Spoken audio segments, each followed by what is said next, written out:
মৌত কারো কাছে মিস কল দিয়ে আসে না। দুনিয়ার কোনো ব্যক্তিত্ব নাই, একজন ব্যক্তিত্ব ছিলেন, মৃত্যু যার কাছে পয়লা আসতে হয়েছে।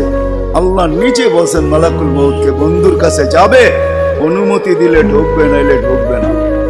অনুমতি নিয়ে বুকে হাত রাখবে, নাইলে রাখবে না। আমার বন্ধুর অনুমতি ছাড়া হাত রাখবে না বুকে। একজনই দুনিয়াতে ব্যক্তিত্ব ছিল যার কাছে অনুমতি নিয়ে আসছে, কারো কাছে আজ পর্যন্ত অনুমতি নিয়ে আসে আর আসবেও না। সত্য এটাই। এই জন্য আসেন, ওই জান্নাত, এটাই আমাদের ছোট জীবনটার উদ্দেশ্য।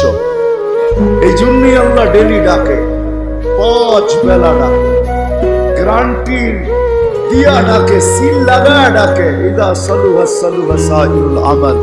5 ওয়াক্ত নামাজ যদি উম্মত কমপ্লিট করে দেখাইতে পারে, আল্লাহ আমাদের নবীজির সাথে ওয়াদা করছেন, আমিও আপনার উম্মতের জীবনকে কমপ্লিট করে লেখা দিব। মৌত কারো কাছে মিস কল দিয়ে আসে না। দুনিয়ার কোনো ব্যক্তিত্ব নাই, একজন ব্যক্তিত্ব ছিলেন, মৃত্যু যার